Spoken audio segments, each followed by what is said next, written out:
Alright guys, welcome back to another Opera Omnia video where we're going to be talking about Yuri and Quistis, who are going to be getting their C90s reworks, and Yuri is going to be getting his LD weapon with the release of the Yuri Intersecting wheels. Now we're going to be going over both of these two characters on what they're going to be getting with their upcoming changes, and I'll let you guys know whether or not they are actually worth pulling for or holding off until a future banner where their LD weapons get reran.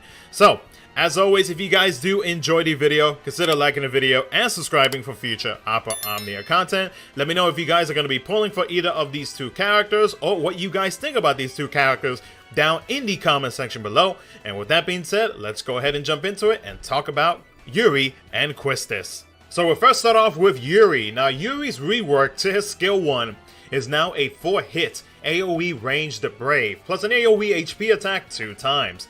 His skill 2 is now a 8-hit Holy Magic Brave plus an HP attack 3 times that also extends his max Brave up to 6 turns and Chalinka's Prayer to 6 turns.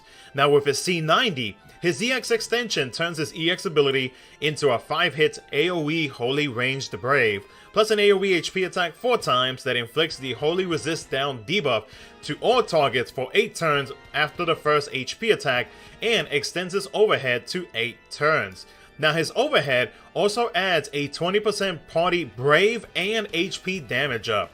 His C65 extension got extended to 6 turns and also adds a 60% initial Brave up, a 20% stolen max Brave overflow up, and a 20% Brave damage cap up. His LD ability is a 6-hit AoE Magic Brave plus an AoE HP attack 4 times that deals split HP damage and grants the Great Crystal's memory buff for 12 turns.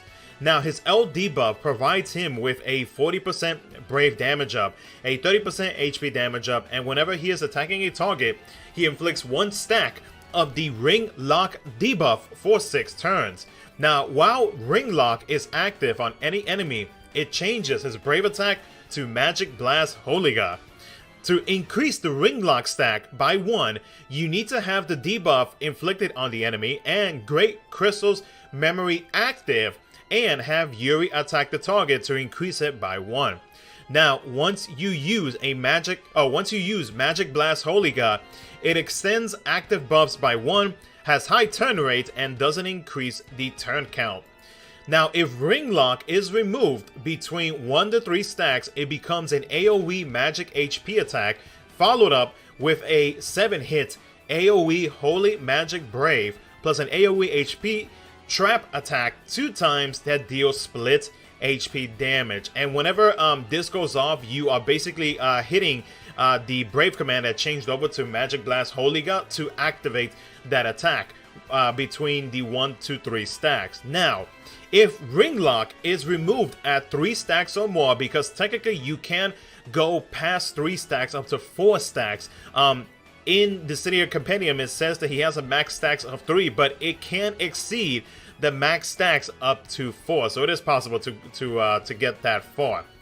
So if Ring Lock is removed at 3 stacks or more, it becomes Magic Blast Holiga Plus and triggers it afterwards, which becomes an AoE Magic HP attack followed by a 7-hit AoE Holy Magic Brave plus an AoE HP Trap attack 3 times that deals split HP damage. Also, with the Ring Lock debuff, it also has a built-in 20% defense down.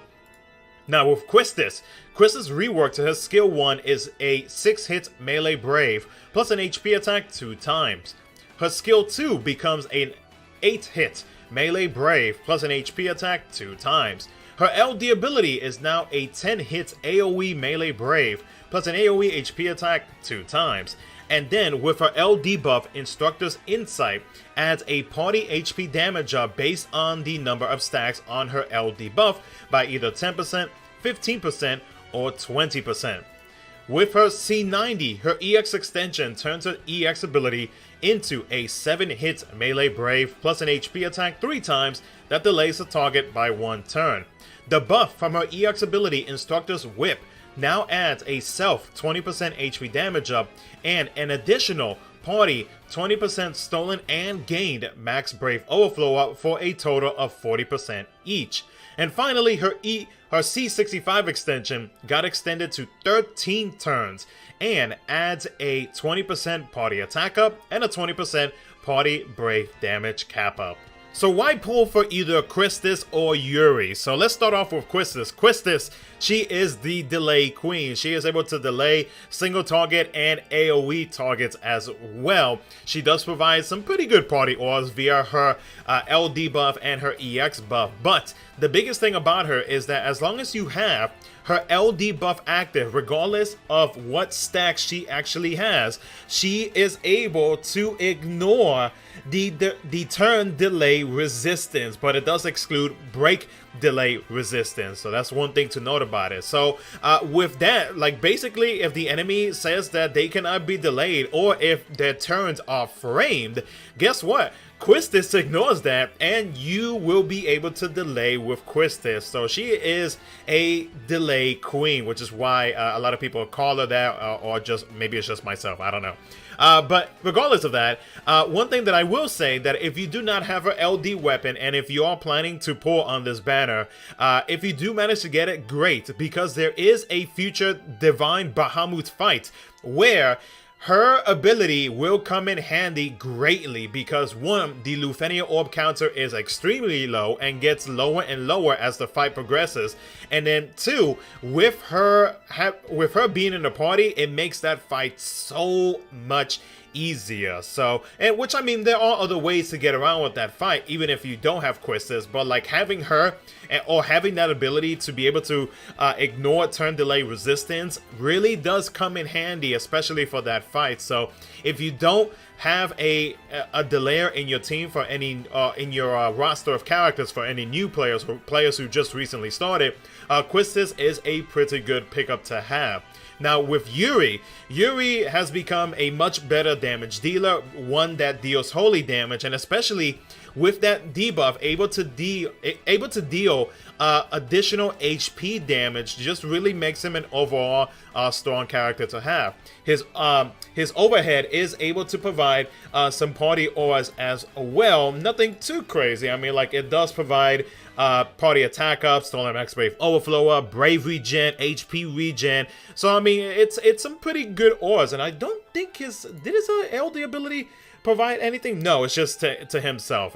As you can see, I forget pretty quickly. But regardless of that, I will say that he does become a much better damage dealer for a DPS character. That does provide some pretty, some small auras to the party. Whenever in the future he gets another rework, right? And then he also gets an FR and a BT weapon, and his damage output from the I already forgot the attack.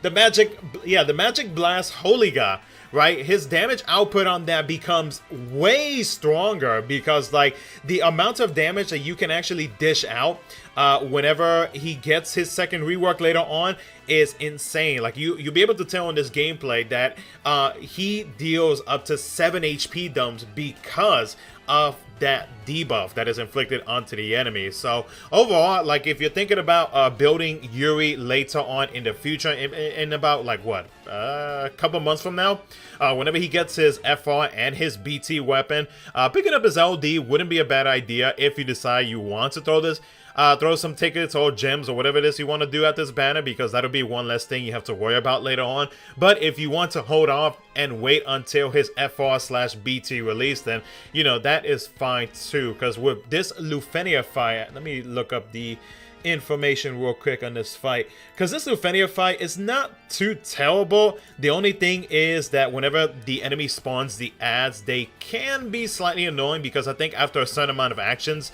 they do jump in the turn order and they do attack you with HP attacks, so you got to be careful with that. But with the Lufenia fight, the player just has to deal holy brave damage and at least 200k HP damage in one turn. So I mean, if you have any enchanters like Ash, who I'm using in this gameplay, and a damage dealer that will for sure deal over 200k damage, which I mean we do have a good amount, then you'll be just fine if you decide to pass up on Yuri. But like I said, Yuri does become a much better damage dealer. So if you're needing a holy DPS character, Yuri is definitely not a bad choice at all. So, but anyways, so guys, that's gonna be it for the video. Let me know what you guys think about these two characters with the upcoming reworks, and if you are planning on pulling for them, do let me know down in the comment section below. And as always, if you guys I don't know. If you guys did enjoy the video, consider liking the video and subscribing for future Opera Omnia content. Thank you so much for watching. I'll catch you guys in my next video.